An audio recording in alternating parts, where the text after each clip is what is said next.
Bernoulli's principal, Bernoulli नाम के scientist ने ये प्रिंसिपल दिया था, इसीलिए इसको बर्नौली प्रिंसिपल कहते हैं। बर्नौली प्रिंसिपल में था इस तरह से कि अलग अलग डिफरेंट एरिया के अगर वेसल होते हैं उसके अंदर से लिक्विड फ्लो होता है तो उसके ऊपर क्या इफेक्ट होती है वो समझाने के लिए बर्नौली नाम के साइंटिस्ट ने ये प्रिंसिपल बताया था।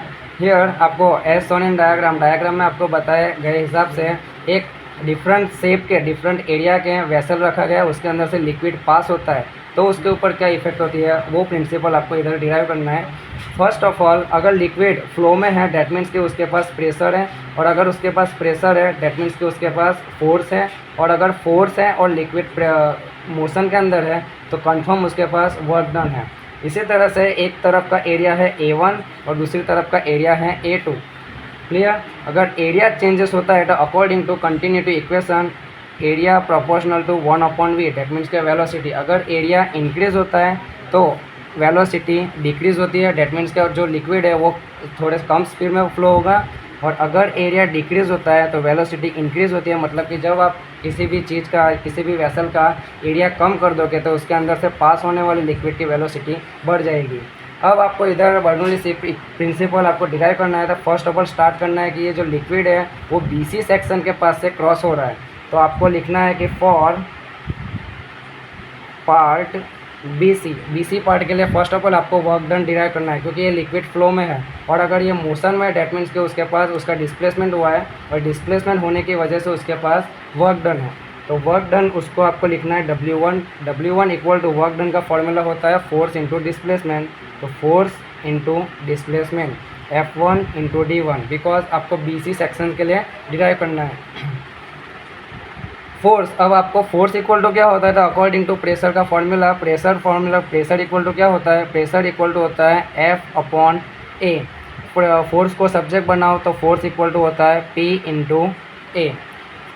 फोर्स की जगह पे उसको रिप्लेस करो तो F1 इक्वल टू होता है P1 into A1 plus displacement क्या होता है तो डिस्प्लेसमेंट की जगह पे आपको रखना है डिस्प्लेसमेंट इक्वल टू होता है according to velocity equal to displacement upon time. Displacement को सब्जेक्ट बनाओ तो वेलोसिटी इंटू टाइम, प्लेस करो D1 की जगह पर तो V1 into T।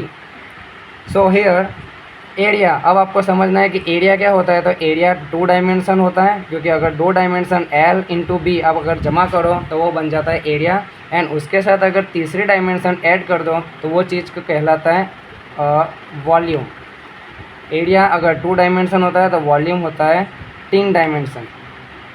So here area 2 dimension है plus V1 into T, that means के डिस्प्लेसमेंट, और डिस्प्लेसमेंट 3rd डायमेंशन है तो अगर 3 डायमेंशन को अगर आप जमा करोगे तो वो बन जाता है वॉल्यूम। तो हियर P1 इंटू V, और वॉल्यूम के इधर 1 नहीं आएगा, क्यों? क्योंकि वॉल्यूम जो भी वेसल है जो भी पाइप है उसके अंदर से अगर लिक्विड पास होता है तो वह सेम वॉल्यूम का रहेगा, वॉल्यूम कभी भी चेंज नहीं होगा।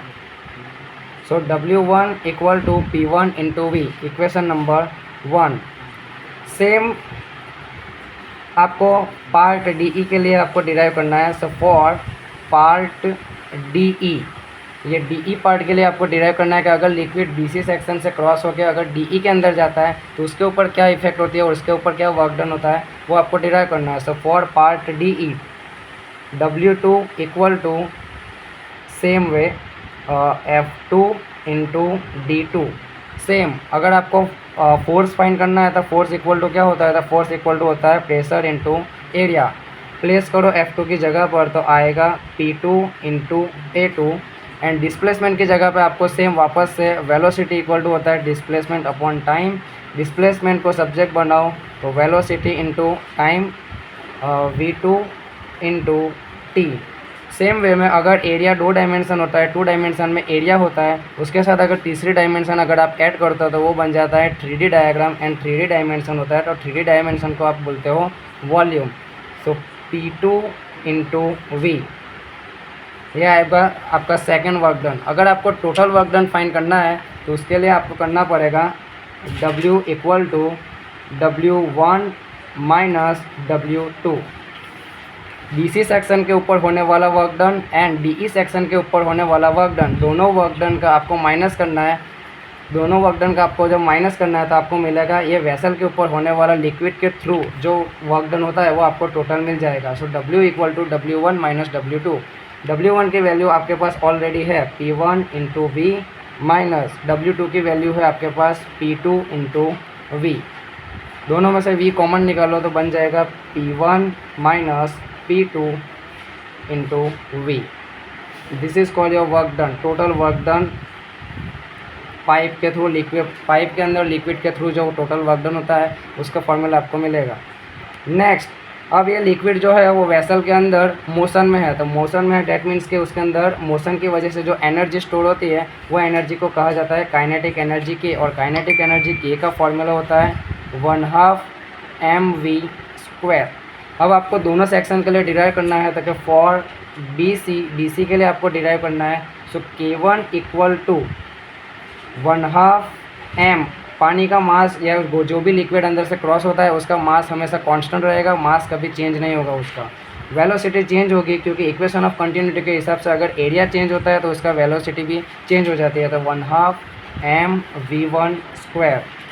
सेम वे में अगर आपको फॉर DE के लिए डिराइव करना है तो DE के लिए क्या बनेगा, तो K2 equal to 1/2 mv²।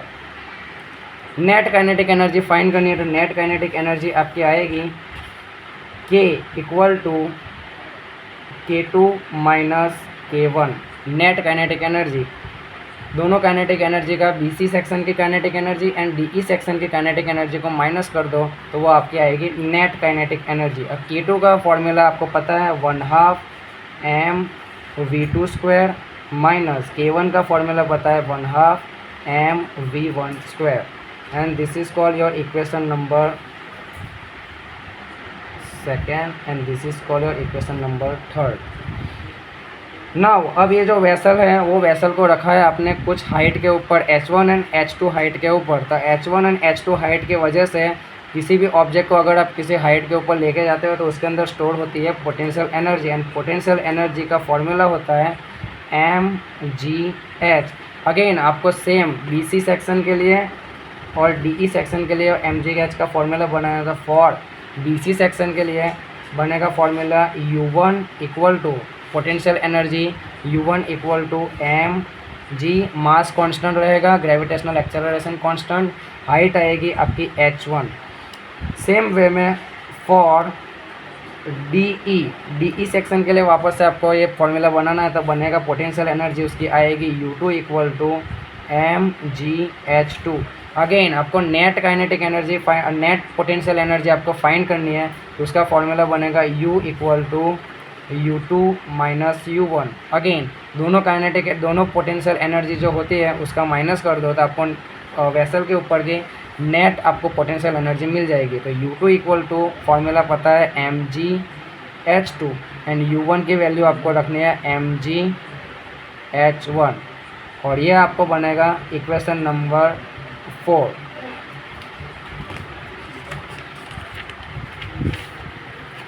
Now kinetic energy है, अगर किसी ऑब्जेक्ट के पास काइनेटिक एनर्जी है प्लस उसके पास अगर पोटेंशियल एनर्जी है और दोनों एनर्जी का प्लस करोगे तो वो बन जाती है mechanical energy E equal to K plus U। Mechanical energy का आप फाइंड करना है तो कैसे फाइंड कर सकते हो, तो आपके ऑब्जेक्ट की kinetic energy plus potential energy, दोनों को ये प्लस कर दो तो आपको मिल जाएगी काइनेटिक एनर्जी। और चैप्टर नंबर 6 के अंदर आपने पढ़ा होगा कि जैसे एनर्जी होता है वो एनर्जी को आप कभी कभी इस्तेमाल के लिए वर्क डन की भी काउंट कर सकते हो, मतलब कि एनर्जी को कभी कभी वर्क डन भी बोला जाता है और वर्क डन को भी कभी कभी एनर्जी बोला जाता है। सो ई की जगह पे आपको W की वैल्यू प्लेस करनी है, डेट मीन्स क्या एनर्जी को कभी कभी आप वर्क डन भी काउंट कर सकते हो।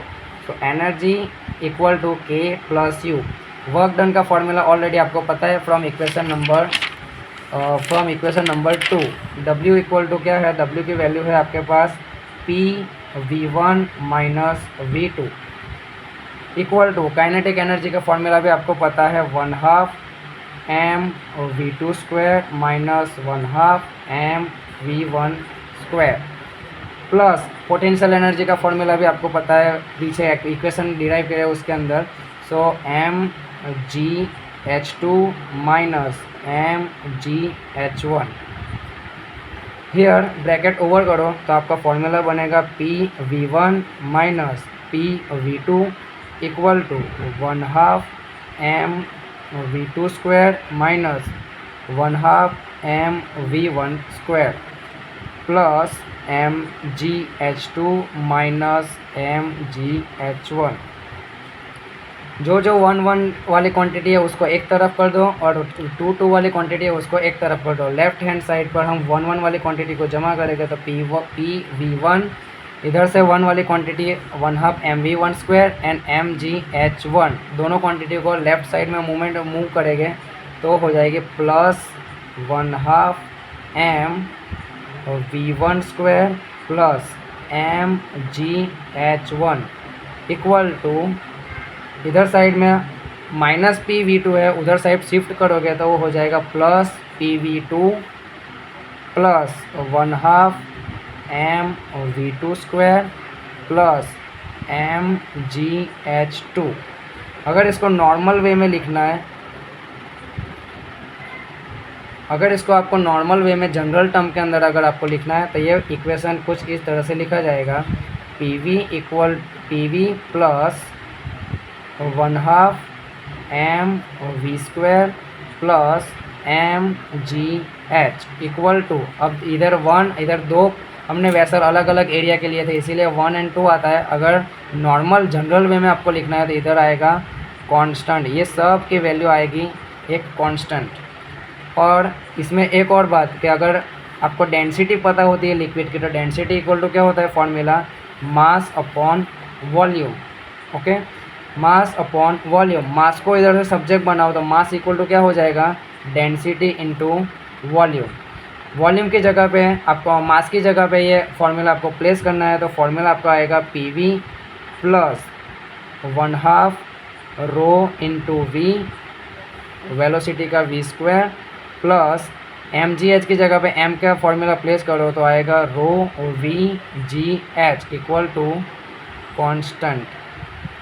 सबके अंदर से V कांस्टेंट कॉमन निकल लो तो इधर से V और V कट, सो आंसर आएगा आपका P प्लस 1/2 रो वेलोसिटी का V square plus rho GH equal to constant and this is known as Bernoulli's principal.